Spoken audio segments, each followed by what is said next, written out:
Hello, friends. It's almost hard to believe, but Always Ageless is officially celebrating its 1 year anniversary. This show began not as a business plan and not as a brand, but as a feeling I just couldn't ignore. For years, I had the honor of being a regular guest on Educated Retirement on this station with my friend Jay Kaplan, who's sadly no longer with us. But that experience planted the seed, helping people navigate retirement and life's transitions with heart and humor.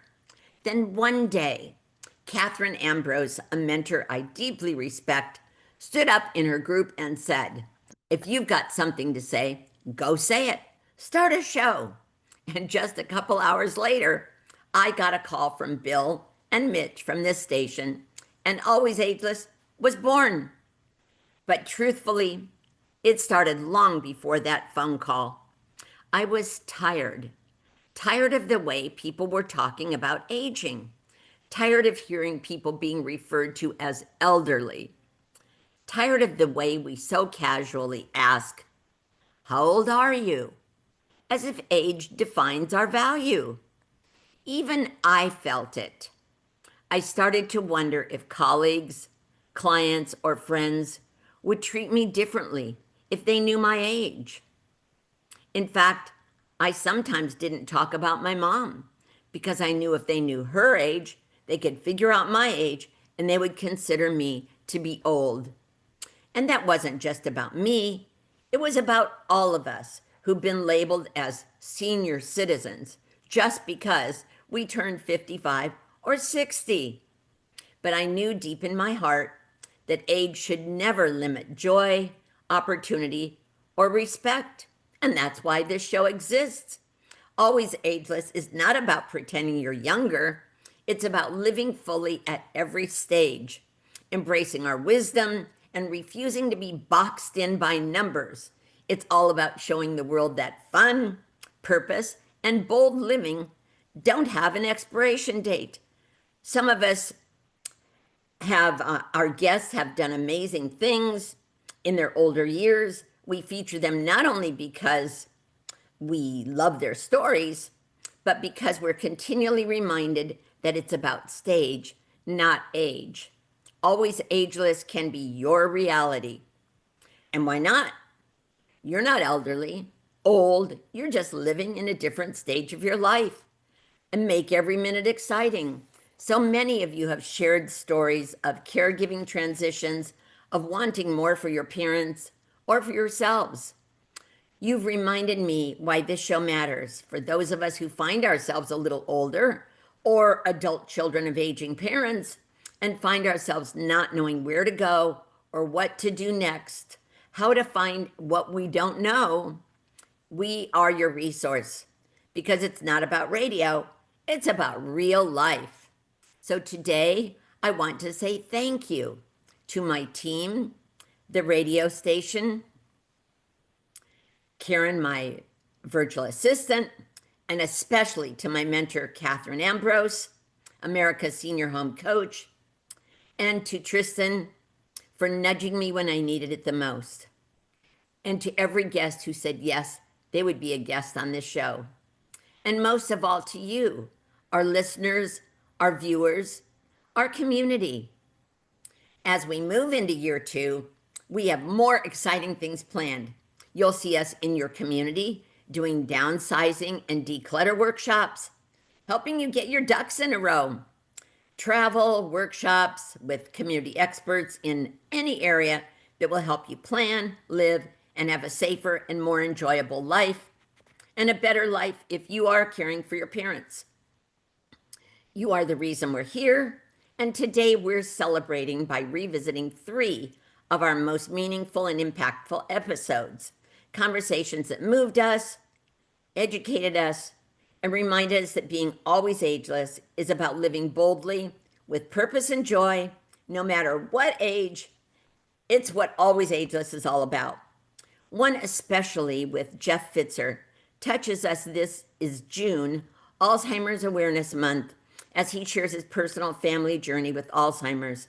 We hope this will inspire you, encourage you, remind you that you're never too old, It's never too late, and joy and fun and a lively life is within your reach. So let's keep growing, laughing, and living boldly together. Be bold, not old, and be always ageless. My first guest certainly needs no introduction in the world of real estate, mortgage, and social media. He's an influencer extraordinaire, leader, speaker, and creator. His business has evolved into coaching, speaking, teaching. Jeff is the co founder of several platforms, including Business Video School, Real Estate Mastery Pros, Lab Coat Agents, and Pfitzer Media Coaching and Content. His passion has resulted in exponential growth in the largest websites and broadcasts, and he has been awarded a spot in the top 30 video influencers across the US and Canada. He's seen online a lot with his family. He has about the cutest little girl in the world, and he shares experiences and time together. But Jeff would probably trade all of this if he could do just one thing, and that's find a cure for his mom. He will share his personal story of how she built an amazing career as a professional in the medical field to becoming completely dependent on others for her safety and comfort. He'll tell you how his family has changed and grown together. He's kind, he's generous, he's caring, and he values his family above all. Welcome, Jeff Pfitzer. Wow, that was awesome. Thank you so much for having me. It's an honor to be here. You are so welcome. When I was thinking of who I would want to have talk about this, of course, Jeff came to mind because I know he cares so much about his family and he's personally involved, and he has stayed in being involved in his mom's life, even though she's not living with them anymore. So, Jeff, start out, of course, by telling us your journey of your mom's diagnosis of Alzheimer's. How did it initially impact your family?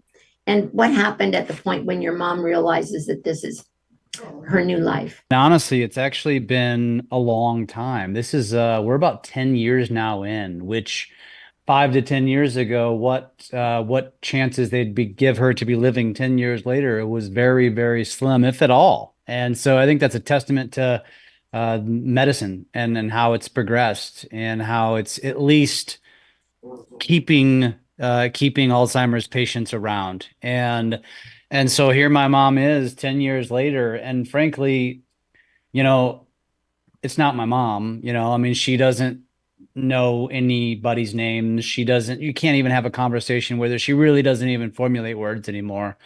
When it started, the story was, it was roughly 10 years ago. My dad and my mom were at a Cardinal baseball game, and my dad tells the story that the first time he knew something was wrong was she left to go to the bathroom and didn't come back for like 45 minutes.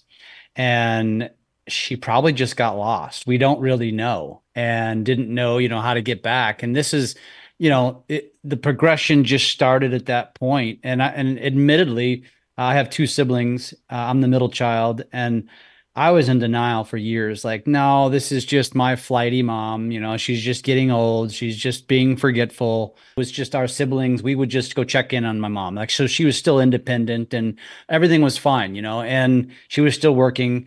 And I still remember that it was during this time, it was when, sundowners is a very real thing for Alzheimer's patients. And, my mom would be fine during the day. And then as soon as nightfall would hit, she would just spiral.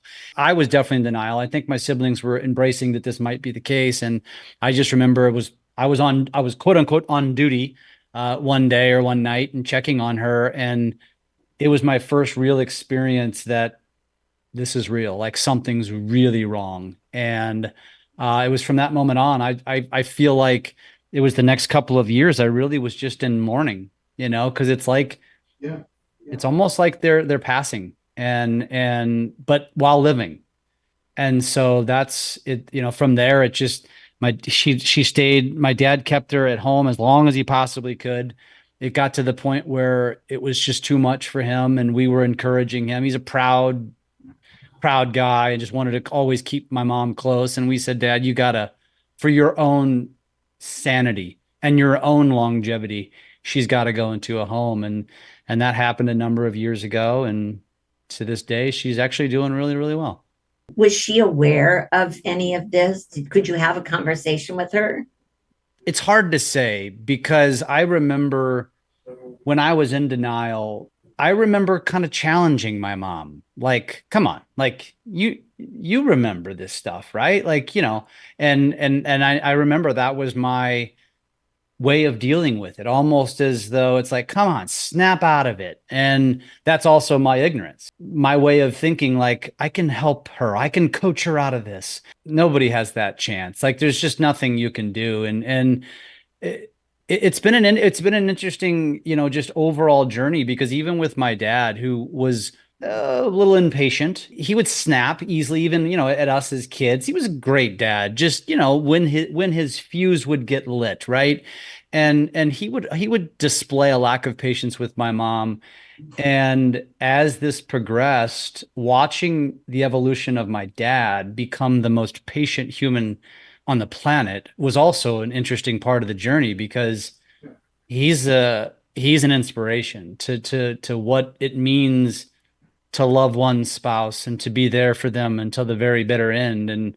And here we still are. And she's now been in a home for, gosh, a number of years, and she's even switched homes during this time. And he is so incredibly loyal to her, visits her every day. We try to get him to go on vacation, and he will, but only sparingly because he doesn't want to be away from her for too long. And we remind him, it's like, Dad, it doesn't matter. I mean, she doesn't know. Like, you need to go live your life. But that's a testament to what a wonderful man he's really become.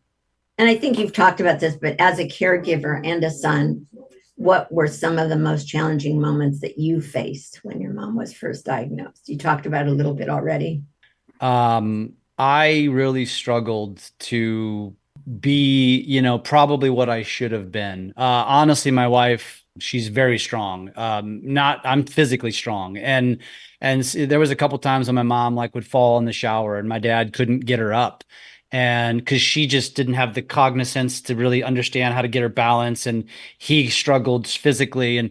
And my wife Sarah would run over there on a whim and physically do what needed to be done. And it was from kind of that point forward that I always made a really strong point to make sure we spend time with them. And for a number of years, they stayed living together. She stayed living with my dad, and we still bring my mom around on holidays and stuff, which is really great to see. And she still lights up and still smiles, but she doesn't know anybody or anything. I think it's just reactionary at this point. And she kind of mirrors you. So when we're with her, I always smile at her and giggle with her. And she kind of just does what you do. But it's still great to see, you bring out anything that you possibly can. It's hard to describe to people. Like I said, and I don't even know how it's going to be, Val, when she passes, because I feel like I've already mourned her passing. And now she's just here in body. She's not here mentally. And it's not my mom. If I recall correctly, I think I heard or read that your mom had been a dentist. Is that true? Yeah, hygienist, dental hygienist. Yeah. Yep. So, how did her transition from a professional career to requiring full time care affect her? Yeah, she did retire. It never impacted her career because she was really great at what she did. And she actually worked for two dentist offices because she couldn't choose one, and neither one of them would let her go. They loved her so much that she just worked for both of them part time, basically. And, I will say that that was definitely a big part of her life. My mom was a stay-at-home mom until my brother went to school. And my brother's, my youngest or the youngest. And so she went back to dental hygiene school after he went to school, and then went and started a career after spending probably 15 years being a stay-at-home mom. And so that was neat. She finished number one in her class when she did it. I remember all of that. That was really cool to see. And then, of course, mouth care has always been very important in our lives. And that's obviously been a thing that my mom has passed down, which is also one of the hardest things to now witness because, your hygiene and just taking care of herself is completely gone. And it's been gone for years. So, when you started looking for a place, what did you search for, and how did you eventually choose the place where she is? Well, so obviously my dad was the driver. We were the driver behind getting him to get to this place. And when he started to search, he was leaning Lutheran, like he wanted to stay that way. He ultimately ended up choosing a home where my mom's mom was. We chose that location first, and we didn't like it. It was not great. I think she was there for about a year. We ended up moving her from that facility to another facility, really so close to where my dad lives. He walks there. He'll exercise and go walk and see her, which is phenomenal. And it's a much smaller building, and so there's very few places they can go. It's much more homey feeling. There's a dining area. Then on the other side of the wall, it's a living area with couches, and they always have like old time shows on, and they have an area where we can go, and they have a big cabinet with games. So as soon as we get there, Winter beelines to the games because it means she gets to play games, and it's just it's been wonderful. It's been a blessing, and we all feel so much better about where she is now. So tell me how has this how do you balance it with your life? Because you just go there whenever she's close enough to you that you can just go there whenever Yeah. you're in town. Yeah. I'll tell you, in the beginning, I tried to make a point of going there every week. It's definitely subsided. I travel a lot, and so it's a lot harder now. I usually go see her once or twice a month. And again, my dad's there probably every day. And sometimes it's more, sometimes it's less, but I definitely try to get by there as much as I can and usually visit for honestly 15, 20, 30 minutes. There's only so much you can do. Sometimes she's nodding off because Um, they probably spend most of their time sleeping. She's usually pretty good with us. And when we go there, we get her up, we walk around, we'll take her outside for a walk, and they know us, so we don't need any special passes or anything. We know the codes, so we can just walk right in, and they don't even require us to check in anymore, which is great because the previous facility was, and I guess it needs to be on lock and key to a degree, but it's like, hey, we know that who you are.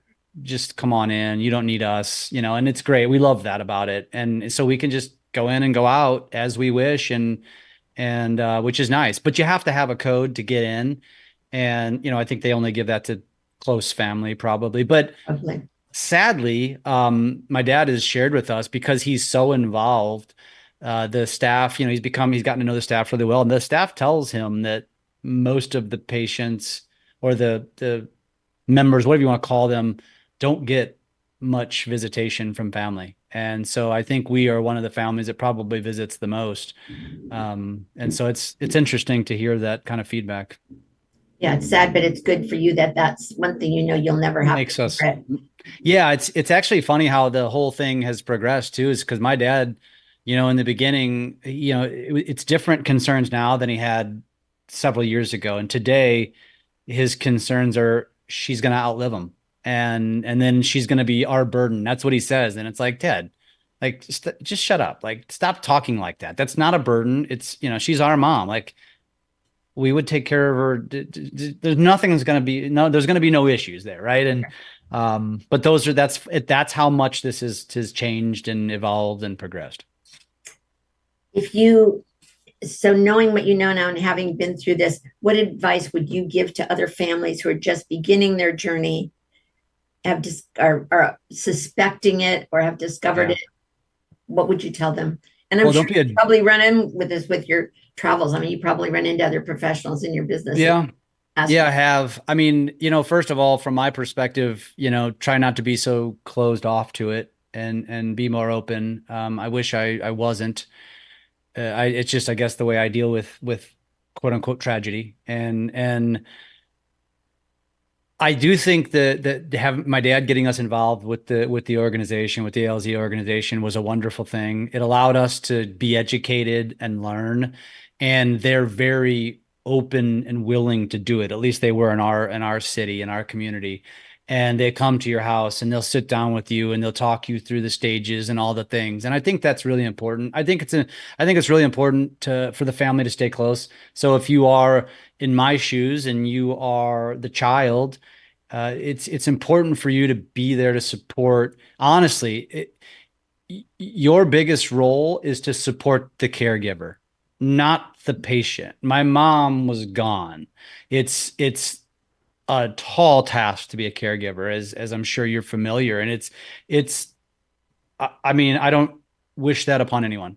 To know what my dad had to go through and the things that he was doing and the messes he's cleaning up every single day is just it's not what you sign up for when you say your vows. And it's a part of life, right? It's a part of this horrible disease, but I think being a supportive person to your caregiver is really where it's needed more than anything else. That's interesting that you say that. And I think that there's a lot of truth to that because as our parents get older, we become their parents then. And Yeah. no, it's not something we sign up for. But your No. mom, otherwise, is she healthy? She's doing great. Yeah. Very few issues. You know, every once in a while she might have a fall or something and she'll have a big old black eye and then Oh, we tease her about getting into a fight or something like that. But um, um no, she's really doing exceptionally very steady. That's what I tell everyone. I said, how's your mom doing? Same. And I said the same is probably the best we'll ever get. And so as long as I continue to say same, that's a good thing. And hopefully it stays that way and we get a number more years with her on this earth. and does she play games with you? Can she do those things?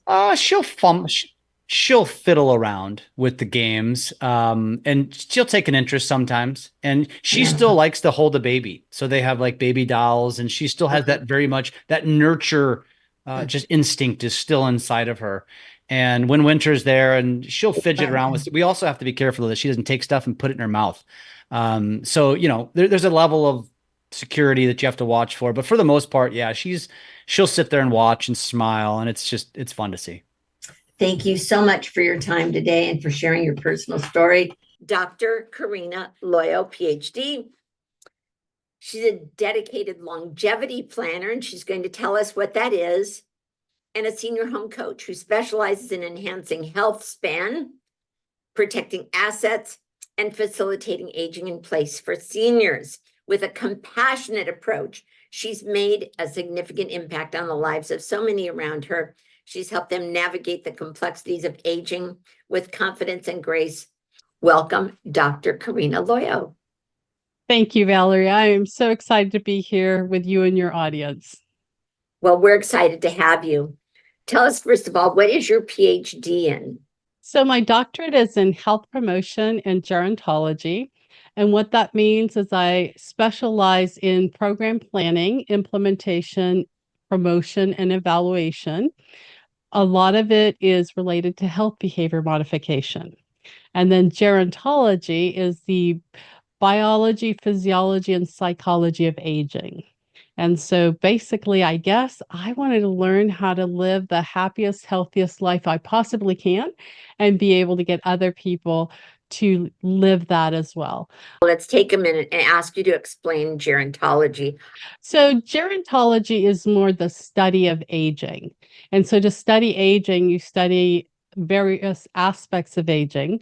So, it would be like the psychology of aging. What do people think and feel as they go through the aging process? The physiology of aging. What is actually happening in the body? The physical changes that occur due to the aging process. Our cells get older, our organs get older, and those have implications on our overall health.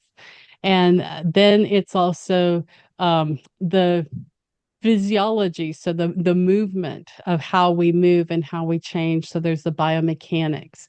So really, it is all aspects of aging from a more psychosocial point of view. Aging doesn't happen in a test tube. We live in this world. And so everything around us is going to impact us, right? Whether we're eating food that has a lot of pesticides in it or not, that has a certain impact on it. Everything that has been constructed, whether it's sidewalks or buildings, or if you live close to McDonald's and fast food, those types of places you tend to eat less healthy. But if you're closer to a park, you're more likely to go out and exercise. So all of these things around you as an ecosystem that either support your aging process and your health or they don't. So we It know is. you love learning, you love data, you love science, you're so good at it. And so, what is your inspiration for this? What happened in your life that caused you to want to be a constant learner? Honestly, I had amazing grandparents and I Oh, just admired them. They had just like such a passion for living, and especially my grandparents here in the US. So I grew up in Mexico City oh, and here in the United States. My dad was Mexican, my mom was American, so I got the best of both worlds. yeah. And when I finished high school, my grandparents here in the States needed help. And the whole family was living in Mexico. My mom, I'm the oldest of four children, so she couldn't come and, help out. I came because my grandmother had Alzheimer's and my grandfather was starting to need some help with her. And then shortly after I got here, so that was in August, and by October, he has a stroke. And 3 days later, I turned 19. So Oh, yes. So I came to have the college experience, help them out, and then all of a sudden I found myself as a caregiver to both of them. Yeah. I just love the knowledge and the experiences that they had and the wisdom. mhm. And so I've always been drawn to older adults. I guess as a kid in Mexico, I'm 5'9". Everybody was 5 foot nothing. So I always felt out of place. And Oh, so yeah. So coming here and being with older people, I felt like that was my tribe and I could associate with them. And so oh. that's where it all began. Explain to us, what does health span mean? And why is it just as important as lifespan for seniors? And what Okay. practical steps can seniors take to enhance their health span? Okay. Well, I'll start with this. Lifespan is the length of one's life, right? And the longer the people live, the better, at least according to most. We think But so. really, Yes, we hope we so. think so, right? That's what we have been That's the taught plan. to believe, right? But the truth of the matter is a much better life is dependent on the quality of that life. So if you get to live 10 years more, but those 10 years are in a wheelchair, that's not very high quality of life. But if you get to live those 10 years and you can still go out and play pickleball and go see your friends, and you only spent maybe the last 2 months of your life with more limited mobility, well, that is a much better lifestyle. So that's what we refer to as health span. Health span being the longest time we can spread your healthy years to. And so our goal as health promotion experts is to try to get you to adopt the healthy behaviors that are going to lead you to have the longest, healthiest portion of your life possible. Of course, certainly there are genes and there are things that, we cannot control. But for those things that we can control, we are making choices every day.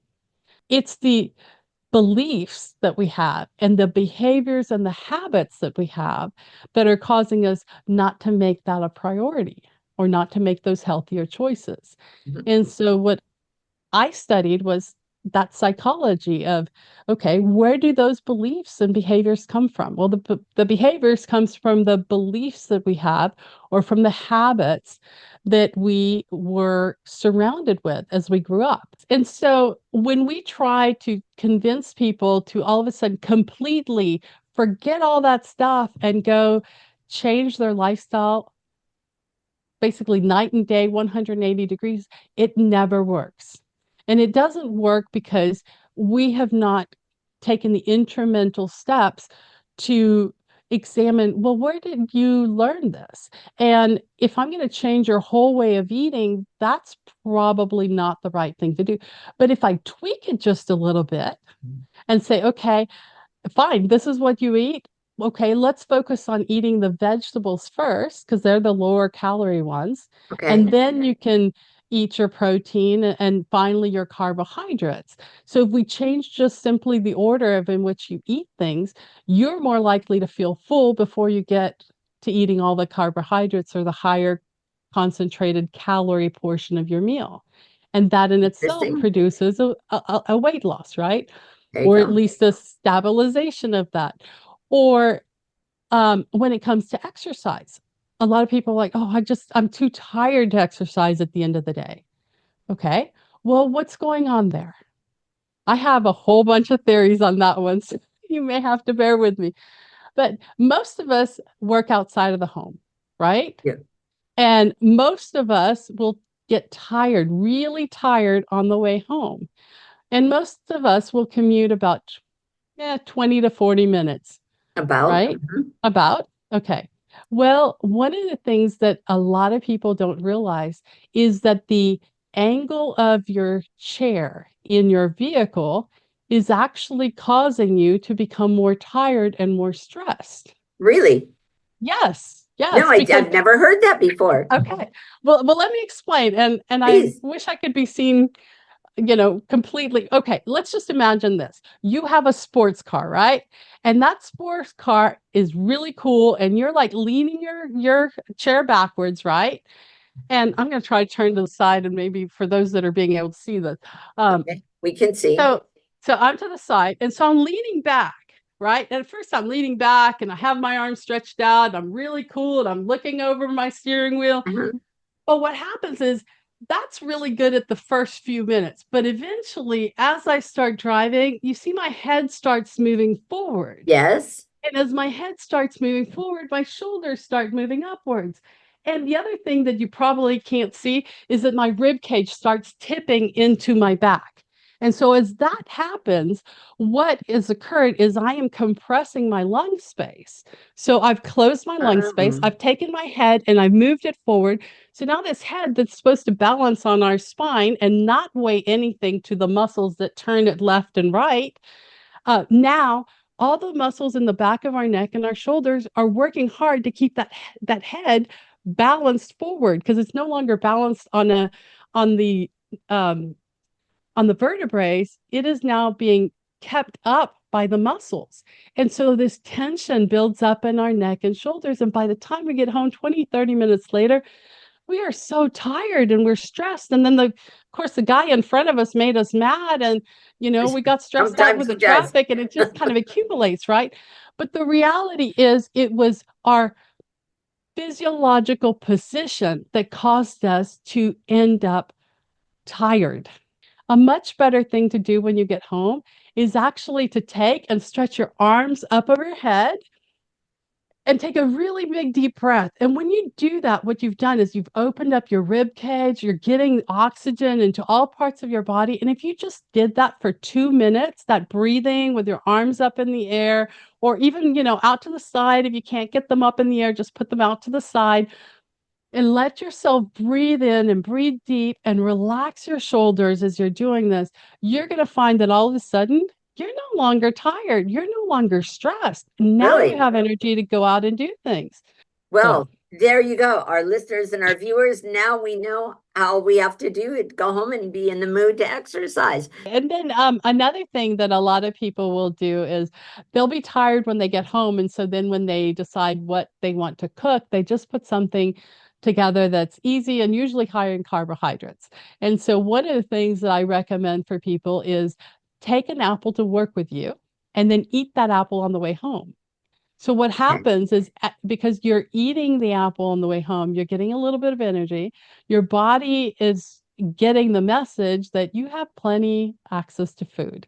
And so by the time you get home, you've gotten some fibers, you've gotten some good nutrients, and you're no longer starved. Karina, you are launching a new book, and the title is Longevity Blueprint for Health, Wealth, and Purpose, Embracing the Rest of Your Life. What inspired you to write this book? At what point did you say, I need to write a book? I realized that I could not have enough conversations with people and let people know how important it is for them to plan ahead. I'm going to ask you, if you were in, and we've talked about some of this today, but if you were in the living room with our viewers and our listeners, and I know you do a lot of public speaking, so you have the opportunity to do this, what would you want them to know?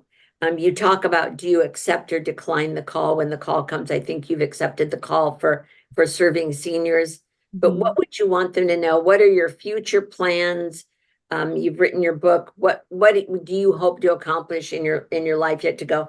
Well, what I hope, or my next step after I get this book out and start promoting it, is to write a second book, which is targeted more at the go-to kid, who's going to be the caregiver, so That's that us, you and I. yeah, so that there's a companion where we can learn about the aging perspective from the point of view of trying to balance our own life. Absolutely Because the reality is we have to balance our own life. And if we do. start making choices of becoming an unpaid caregiver, that is huge financial implications for us. And if we have to contribute financially, well, that has financial implications for our own retirement. It And then does. our children may end up having to help us out too. And so really being able to understand kind of all the ins and outs and implications. And so being able to ask the questions and think about what is the best overall approach, because we have to consider everybody in the equation. And we want to be loving and respectful, but everybody's life is just as valuable. And we can't just put our life on hold to take care of our loved ones. We think it's more of we've got to project manage and ensure that they are safe, but we don't necessarily have to own doing everything ourselves. And so it's finding Yeah. that balance. Thank you, Dr. Karina Loyo, our PhD, for being you. with us today on Always Ageless. I'm so honored to introduce you to this phenomenal lady who's not just standing, she's still learning and working and thriving. Welcome to Always Ageless, Nan Free. You. I'm really honored to be here with you today. Thank you so much. You are very welcome. Well, Nan, before we start to get into your professional journey, take us back and tell us, what was your childhood like? What shaped your early view of life and of work? You know, my dad was always very positive. I followed him. My mom was a commercial artist. She always was at home. So I had both parents as long as they were alive. So I think I had an advantage to that, having them guide me. I have an anecdote that happened when I was 15. I had to have surgery, and my dad took me to the doors of the hospital and said, "Get out. You go through those doors, turn to the left, go down to what says admission, and go in." I had no clue what was going on. He was 95 when he passed away, and interestingly enough, maybe a year before he passed, he told me, he says, "I have to apologize to you for something that happened years ago." And I said, "What was that?" And he says, "When I dropped you off at the hospital that day to have your surgery, I should have gone in with you." And I said, "No." I said, "You know what? You taught me a lesson that I've never forgotten. It's taught me that I'm independent." And I started learning that at a very young age. And independence has served me well. So that was my early childhood and you know, throughout my life until he was gone. And so I became a teenager. I wanted to be a hairdresser. And okay, a hairdresser? I go, yeah, I've always wanted to do that. So I got a scholarship that my mom and dad told them I couldn't have it. And so when I was a mother with 2 children, I went back to school and got my cosmetology license. So Interesting. It's such a far cry when I tell people I was a software engineer. They're going, "You're kidding me." That's kind of what I thought. Well, you know, most people don't think that cosmetologists have a brain. I'm sorry to say that, but I came from that industry and I know how people are treated. And we had to take chemistry and anatomy and all of those things to get where we were. So it wasn't like, you know, it just happened. So anyway, I did that for a while. I'm a musician. I taught piano for years, private children, little children, I should say. I have a varied interest. It's not always the same. When I was I was in an accident and I thought, well, I'm sitting here at home. I need to put my time to use. And I went back to college and got my software engineer degree. And so that, you know, it has evolved and I've loved everything I've done. I guess I'm really fortunate to do that because most people get stuck in the same job and they're not, happy for how many years. But I always, when I became despondent on what I was doing, then I changed and it was fresh again. And I was in software engineering for almost 20 years. So then I retired from software engineering and I became a real estate agent. I've always had an interest in real estate. I bought and sold my own homes and, I just enjoyed it. And I haven't looked back. I had 3 strokes 2 years ago and I had another stroke prior to that. So I've had 4 strokes. Oh my. And I have a very positive attitude. I don't let things get me down. I don't get I can see that. it's, maybe it's a stupid thing. I don't think so. I really feel that I've been very blessed for one. I love what I do. And people have said, why don't you just retire? I think they don't like the company. Well, that could be. Where were you living when you started your real estate career? Long Beach. Oh, you were back in California. Yeah. Well, good for you. So what was your first year like? Because you and I know that selling real estate in the 80s or the 90s is still very different than it is now. So what was your first year like? Do you remember your first sale, your first transaction? I do. And I'm friends with them since Really? sold that house that they bought and they moved to Japan. 6 weeks after I had my license, I had my first transaction. And Wow. because, I was putting in long hours during that time because I had a lot to learn. Mhm. I think I was with Keller Williams and they, the CEO had me as in the top 25 of the company in Long Beach for production. And I was really proud of that because I was older than anybody there. And, I was always learning. I'm like a sponge. I'm always reading, or I don't read novels. I read technical stuff. I have prided myself on being a good negotiator because I had a client a couple of years ago and they wanted to give the seller an extra $5,000 just so they take the Deal. The offer. Yeah. And I said, no, you don't need to do that. They have had nobody looking at their house. They don't need another $5,000. And they were worried that they were going to lose it. I said, I promise you, this will not happen. And we can always renegotiate. So they were comfortable with that. And they kept $5,000 in their pocket. So it's, you have to know when you can, whether they fold them and whatever that is. Yeah, when to fold and when to walk and run, huh? Yeah. Yep, absolutely. Absolutely. So then what made you decide to specialize in serving seniors? And what have you learned from working with them? Well, first of all, I am a senior and I feel it was a very good match. I have had people, I think they trust me more. My goal is to have senior seminars. And I haven't been able to get that off the ground yet until I met you. And then I'm being exposed to other avenues. So I thank you for that.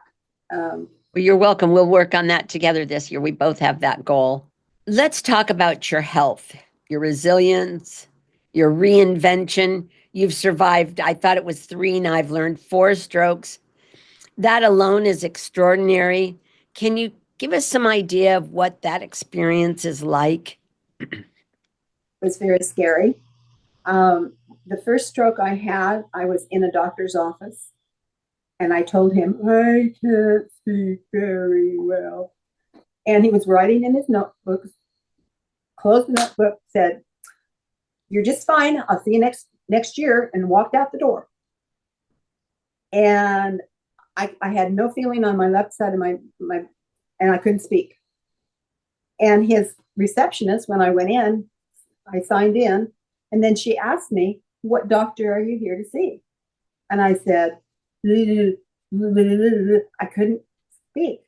And she says, oh, that's okay. Go sit down. I guess she just thought I was stuttering.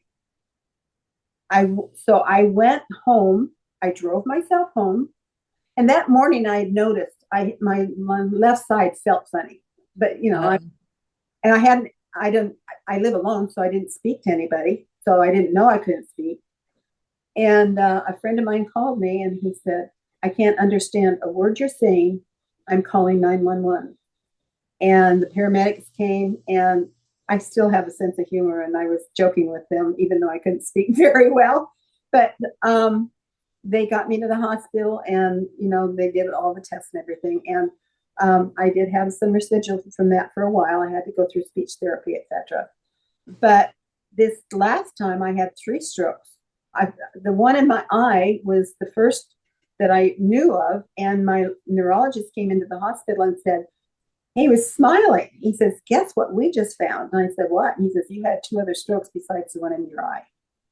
So that was all No kidding, right? same time. And so I've got some really good doctors that are working with me, and I still have some cognitive issues. Numbers are not my friend. That's not good for a realtor. But my broker has always been there for me. If I have questions, they are right there for me. So I feel more confident, in what I can do now. So how did these health challenges affect your day-to-day life, both physically and emotionally? How did you handle that? Because I am positive, and the doctors gave me therapy that I do. I crochet. Oh. A lot. The doctor said that is the best therapy for what you've had, and I want you to continue to do that. Let's talk about your personality, what you do, your life. So what keeps you going? Why have you chosen to keep working? The satisfaction that I get from it, helping people. I want to be able to make a difference in people's lives and make things easier for them, not harder. And I'm sure you do. And when you look back at your life, Nan, all you've gone through and all the different careers you've had, your work challenges, what are you most proud of? I think my heart is still with the technology.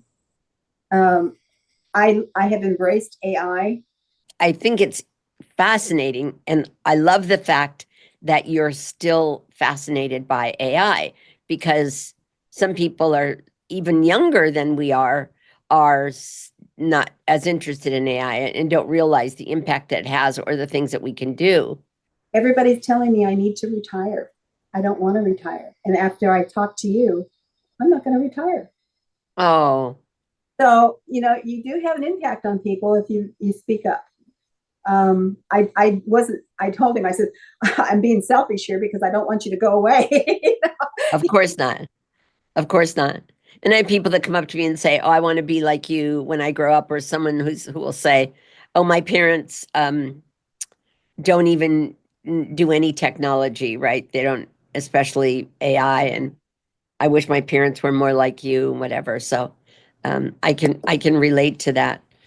And when people hear your story and learn your age, what do they say to you, and how do you respond to it? Most of the time, they don't know that I'm 81. Somebody asked me, what keeps you so young? And it was one of my son's friends. And I said, well, I never drank, I never smoked. And she said, before that, she said, I want to be just like you said earlier. And when I said I didn't drink or smoke, and I said I eat healthy, she goes, well, that'll never happen then, because she that was not interested. She wasn't interested in that. She wanted a what is it, panacea? Panacea, sure. And I said, no. I said, you have to work at it, and I do. I exercise every day. I have a machine that oscillates and jiggles and all that stuff. And I use that every day. My son is a chiropractor, and he said he can tell when I come in for an adjustment if I've been on my machine or not. Is that right? And he says, Mom, when I was sick last year, I couldn't do a lot of that. And I locked up, my body locked up. But thank goodness he's my son. So I have regular treatments every week. Well, that's nice. That's a definite advantage. So where are you? What is your future? What is your plan for the next 10 years? Will you be with us 10 years from now? We're still working in real estate. Will you be doing something different? I think I would probably keep working as long as my health holds up. I'm healthy as an ox, so you know, my dad was 95, played tennis till he was 90. Is So that yeah, so you know, as long as I feel like I am doing a service for someone, that I don't lose it to Alzheimer's or dementia or anything like that. God willing, and the creek don't rise. You know, you say that. Um, I have no intention of stopping. As long as I feel good, I've got the energy and the wherewithal to do it. It has been a delight having you with us. This is exactly what we want to feature on Always Ageless. You are the perfect example of someone who we consider to be always ageless. You reminded us, Nan, that strength doesn't always roar, it often whispers, and it shows up anyway, and it just keeps going.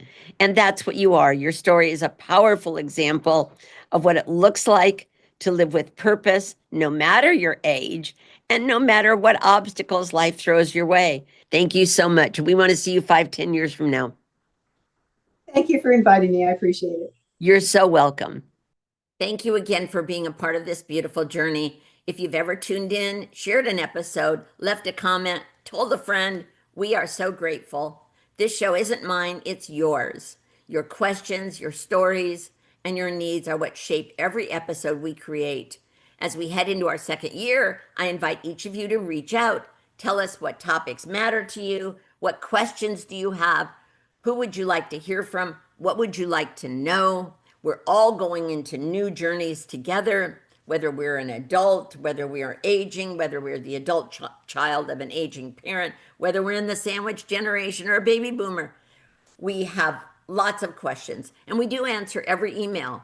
So this is not just a broadcast, it's a community. And I want you to know we're here for you. So what questions do you have? What stories should we tell? Let's keep listening, keep living fully, and always remember you're not too old, it's not too late, and the best is yet to come. So thank you from the bottom of my heart for being a part of Always Ageless. This show belongs to you, your lives, your stories, your questions, your challenges, your journeys, and challenges you thought may never be a part of you or your family. You may thought you've never have to face these things. So you can email us anytime. We respond to each and every message because this isn't a journey, not just a program. We are your trusted resource, your conversation partner, and your cheerleader through every season of your life. So until next week, remember, you are valued, you are vibrant, you are always ageless. So from my heart to yours, thank you for being a part of Always Ageless. See you next week.